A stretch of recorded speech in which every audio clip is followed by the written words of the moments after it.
اس میں کیا بتایا گیا؟ اس سے مراد ابو جہل. واقعہ کیا تھا کہ ابو جہل کی سرپرستی میں ایک یتیم بچہ تھا.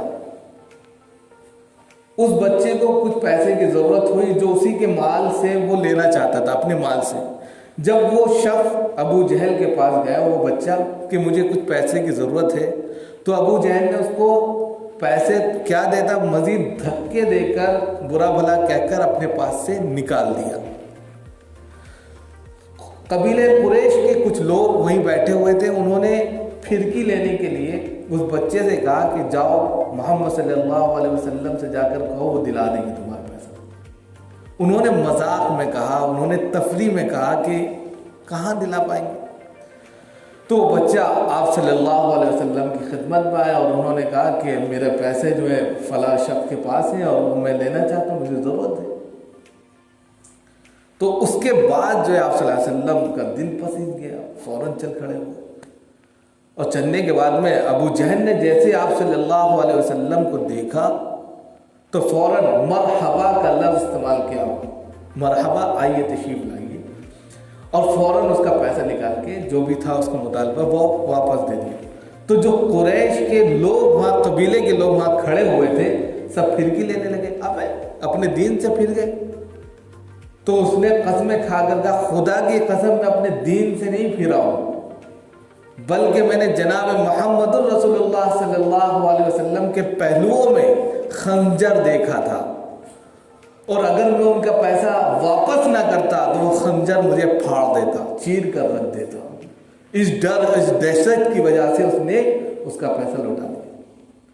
یہ 3 تفسیریں ہوئیں. اور چوتھی تفسیر جو ہے اس کی، وہ یہ کہتے ہیں کہ کسی کے لیے یہ خاص نہیں ہے، بلکہ ہر اس شخص کے لیے خاص ہے جو بھی قیامت کا انکار کرتا ہے. لاسٹ میں ایک عام میسیج یہاں پر دیا جا رہا ہے، یعنی ہر وہ شخص، کوئی بھی ہو روئے زمین پر، کبھی بھی ہو، کہیں بھی ہو، اگر وہ قیامت کا انکار کرتا ہے، یوم جزا کا انکار کرتا ہے، sustainer of the day of judgment کا انکار کرتا ہے، اللہ جو قیامت کے دن کا مالک ہے اور اس دن کے انکار کرتا ہے، تو وہ شخص اس سے مراد ہے کہ آپ نے اس کو دیکھا کہ وہ قیامت کا انکار کرتا ہے، تو اس کے اکارڈنگ ترجمہ یہ ہوگا کہ اس کے اخلاقی پہلو اتنے بدترین ہو جائیں گے کہ وہ یتیموں پر، جن پر ہاتھ رکھنا چاہیے، جن کی مدد کرنی چاہیے، ایسے بھی ان کو بھی وہ دھکے دے کر نکال دے گا. گویا کہ اس کا کریکٹر لوس ہو جائے گا، اخلاقی پہلو سے بھی وہ بالکل مٹیا میل ہو جائے گا. پھر اس کا ترجمہ یہ ہوگا. اور مزید اس کے اخلاق اتنے بدترین ہوں گے، وَلَا يَحُضُّ عَلَىٰ طَعَامِ الْمِسْكِينِ، خود تو کیا کھلائے گا، وہ 2 پیسے دوسروں کو کیا خود دیتا، مزید دوسروں کو وہ تلقین بھی نہیں کرے گا، ابھارے گا بھی نہیں کہ بھیا غریب ہے، مسکین ہے، یتیم ہے، اس کو کچھ کھانے کو کھلا دو. یعنی وہ خود تو دے ہی نہیں رہا ہے، مزید وہ جو ہے وَلَا يَحُضُّ عَلَىٰ طَعَامِ الْمِسْكِينِ، مسکینوں کو کھانا کھلانے پر ترغیب بھی نہیں دے گا کہ بھائی میں نہیں کھلا پا رہا ہے تو آپ ہی کھلا دو، ایسا بھی نہیں کرے گا. تو وَلَا يَحُضُّ، ابھارنا، ترغیب دینا. یعنی اس کا پھر تیسرا کریکٹر یہ نکل کر آئے گا کہ جب وہ قیامت کا انکار کرے گا، انکار کرنے کی صورت میں وہ جو ہے، یعنی کہ اس کا اخلاقی پہلو اتنا گر جائے گا کہ وہ یتیموں کے ساتھ میں بدترین سلوک کرے گا. مزید جو مسکین ہے، مسکین کا لفظ یہاں پر استعمال کیا گیا سناٹے کی معنی میں آتا ہے. مسکین، فقیر اس کو کہتے ہیں جس کے پاس 1-2 وقت کا کھانا ہو، لیکن مسکین اس کو کہتے ہیں جس کے پاس 1 وقت کا بھی کھانا نہ ہو. وہ لفظ یہاں پر استعمال کیا اللہ رب العزت کہ مسکین کو بھی وہ کھانا دینے کی ترغیب نہیں کرے گا، خود تو کیا کھلائے گا. تو یہ 3 آیتیں جو تھیں، یہ گویا کہ کفار مکہ کی اولین وہ چیزیں بتلائی گئیں جو ان کے اندر برائی موجود تھی. ان کے اندر کفار مکہ کے یا کفار کے ان پہلوؤں کو اجاگر کیا گیا ہے جس میں وہ ملوث تھے، کہ کفار دراصل جو ہے ان چیزوں کا شکار تھے. یہی اس کا مرکزی مضمون بھی مانا گیا ہے. اس سورت کے 2 مرکزی مضمون ہیں. ایک کفار ہے اور دوسرے منافق ہیں۔ پہلا مرکزی مضمون یہی ہے کہ کفار مکہ اتنے بدترین تھے اپنے اخلاقی پہلو کے اعتبار سے، اپنی ذہنیت کے اعتبار سے، اپنی عقل کے اعتبار سے، کہ وہ اللہ کا انکار ہی نہیں کرتے تھے بلکہ روئے زمین پر بسنے والی انسانیت کو بھی وہ نگلیکٹ کرتے تھے اور ان کے ساتھ میں بدترین سلوک کرتے تھے۔ لہذا اسلام جب آیا تو اسلام نے ایک دوسرے کو بھائی بھائی بنایا، گلے سے لگایا، اور اس نے کہا کہ غریبوں کا الگ حق ہے۔ اور پھر اس کو قرآن نے کہا ہے وَآتُوا الْيَتَامَى أَمْوَالَهُمْ وَلَا تَتَبَدَّلُوا الْخَبِيثَ بِالطَّيِّبِ وَلَا تَأْكُلُوا أَمْوَالَهُمْ إِلَىٰ أَمْوَالِكُمْ إِنَّهُ كَانَ حُبًّا كَبِيرًا۔ ایک جگہ یتیم کے مال کو کیا کہا کہ یتیموں کا جو مال ہے وہ دے دو، مزید خراب مال سے اچھے مال کو تبدیل مت کرو، اور ان کے مال کو اپنے مال میں ملا کر مت کھاؤ۔ وَلَا تَأْكُلُوا أَمْوَالَهُمْ إِلَىٰ أَمْوَالِكُمْ، کہ اپنے مال میں مس کر لیا اور کھانا پینا شروع کر دیا۔ إِنَّهُ كَانَ حُبًّا كَبِيرًا۔ اس لیے بالکل صاف لفظوں میں ان کو تنبیہ کی گئی۔ اسلام یہ آیا اور اسلام نے یہاں پر یہ فائدہ پہنچایا کہ اسلام یہ کہتا ہے کہ ہر اعتبار سے یتیموں کا، مسکینوں کا، بیواؤں کا اور جو بے سہارا ہے ان کا ساتھ دیا جائے، ان کے ساتھ میں ہمدردی رکھی جائے اور ان کو جتنا بھی ہو سکے مدد فراہم کی جائے۔ یہ مضمون جو تھا یہ کفار سے تھا۔ اب یہاں سے دوسرا مضمون شروع ہو رہا ہے فویل للمصلین۔ فویل للمصلین میں سب سے پہلے جو مخاطب ہے یہاں پر منافق ہے، اور یہاں پر سب سے پہلے کہا گیا بربادی ہو، ہلاکت ہو۔ ویل کہتے ہیں بربادی کو، ہلاکت کو ان لوگوں کے لیے جو نماز پڑھتے ہیں، یعنی مسلین نمازیوں کے لیے بربادی کہی گئی۔ اب کن لوگوں کے لیے نمازیوں کے لیے بربادی کہی؟ الذین هم عن صلاتهم ساہون۔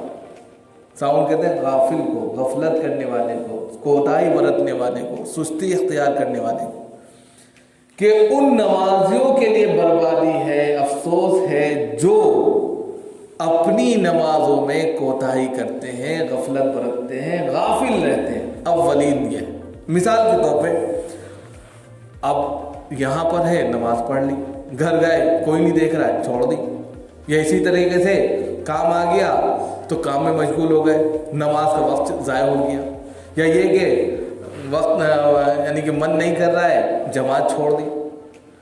بے کسی کہہ سکتے عذر کے نماز کو چھوڑنا، جماعت کے ساتھ نماز نہ پڑھنا، وقت کو قضا کر دینا، ادھر ادھر ٹہلتے رہنا، کوئی لاپرواہی کی نظر نماز کو کر دینا، ان کے لیے ساری چیزیں کہی جا رہی کہ وہ لوگ جو نماز سے غفلت برتتے ہیں۔ اور پھر دوسرے کیا کہا ہے؟ الذین هم یراؤن، اور وہ لوگ جو نماز میں دکھاوا کرتے ہیں۔ اب نماز میں دکھاوا کیسا ہے؟ حدیث میں آتا ہے کہ ایک شخص، حضرت ابو سعید خدری سے روایت ہے کہ ہم لوگ جو ہے بیٹھے ہوئے تھے حلقہ لگائے، اور آپ صلی اللہ علیہ وسلم نے پوچھا بھیا کیا کر رہے؟ کہا کہ ہم مسیح دجال کا تذکرہ کر رہے ہیں۔ کہنا کہ اس سے بھی خطرناک چیز بتائیں کہ جی بتائیے، کہ وہ ہے شرک خفی۔ کہ شرک خفی کیا ہوتا ہے؟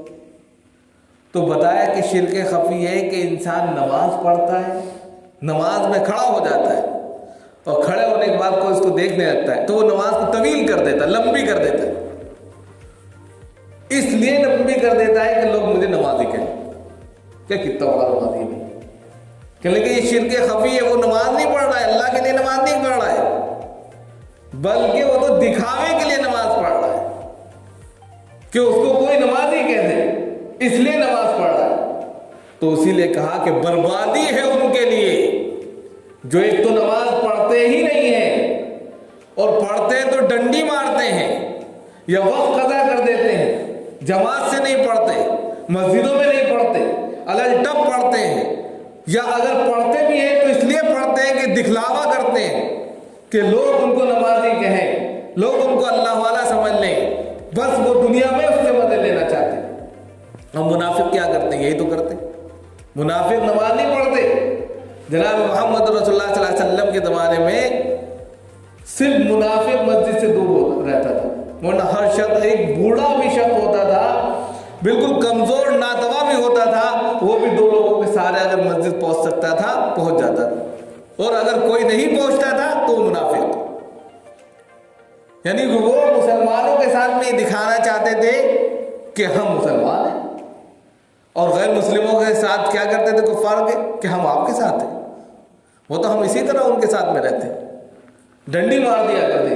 اسی پر تنبیہ کی گئی ہے کہ وہ دکھلاوا کرتے ہیں، حقیقت میں ان کا کوئی ایسا عمل نہیں ہے کہ وہ جو ہے آپ کے ساتھ ہو. اور پھر ان کا آخری عمل جو بتلایا وہ بدترین بتلایا کہ منافق جب یہ عمل کرتا ہے تو اس کا اثر کیا ہوتا ہے، نتیجہ برآمد کیا ہوتا ہے. وہ کہا وَيَمْنَعُونَ الْمَاعُونَ، چھوٹی چھوٹی معمولی چیزوں کو بھی روک لیتا ہے. یعنی پھر وہ بخیلی کرتا ہے، کنجوسی کرتا ہے. مثال کے طور پہ معمولی چیز کیا ہے، گھر میں آگ جل رہی ہے، پہلے آگ سے آگ جلائی جاتی تھی، اب تو گیس آ گئے.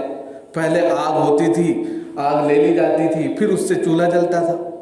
نمک ختم ہو گیا، بھیا کسی نے مانگ لیا.